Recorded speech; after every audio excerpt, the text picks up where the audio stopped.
Back now on Triad today, here we are in an election year. This segment isn't about elections, but during election year, people talk about issues like citizenship and immigration. Well, what better expert than the one sitting next to me that we can talk about these issues and be helpful to some folks who are watching. Next to me is Devon Senges, immigration attorney for Fradin. We welcome you to the program. Thanks, Jim. Happy to be here. I'm glad to have you. Now, let's go with this. What are the requirements for U.S. citizenship? Let's just start there. Well, first things first, you have to be a legal permanent resident of the United States. And you have to have had your residency for a certain period of time. Generally, it's 5 years, although depending on how you got your residency, that can change a little bit. You have to have physically lived here, so you can't have been an expat living abroad. Right. You have to be a person of good moral character for a certain period of time. What happens if I have a criminal record, even a citation for something? Is that going to affect my application for citizenship? It absolutely could. So the citizenship application is pretty detailed. You have to disclose every arrest, detention, and citation you've ever gotten in your entire life, even simple traffic tickets and traffic stops.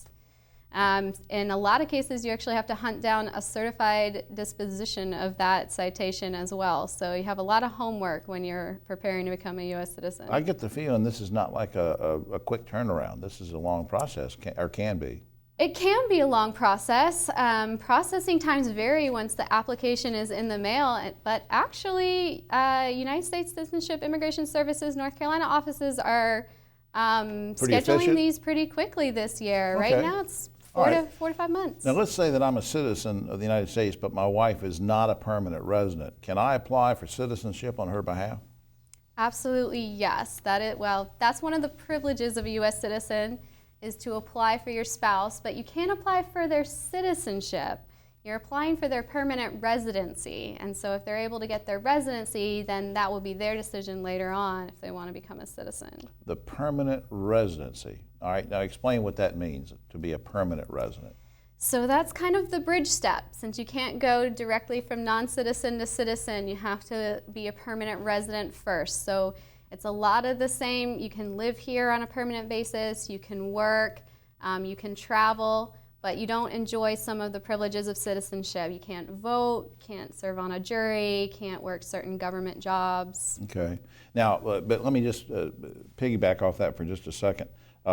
If I am a citizen and I want to help, let's say, my wife or somebody come over and get permanent residency, the fact that I am a U.S. citizen would speed things up a little bit, right?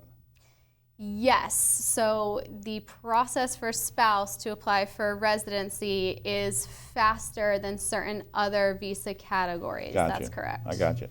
Since you're a first-time visitor to the show, I always like to ask this if we have time, and that's who or what had an influence on you going into the law? I'm just curious. Was it a parent, an uncle? Was somebody a lawyer, or what made you want to go into the law? To be honest, it really felt like a calling. When I was in college, I had a lot of professors who were working with immigrant populations in South Carolina, working to make conditions for them better politically speaking. So that was pretty inspirational as well. But truly, it just felt like a calling on my life. I just think it's great what you're doing and helping a lot of people. And I want to put some information up on screen, because there might be some folks that want to get in touch with you directly, or at least get some general information. Up on screen, www.dummitfradin.com, dummitfradin.com, or you can call 877-978-3218. All that information is up on screen. Somebody can make an appointment to talk about this, or you'll have some information where you can check that out. Devon, I really appreciate what you do for the community. Thanks a lot for being here. Thanks so much for having me, Jim. It was a pleasure.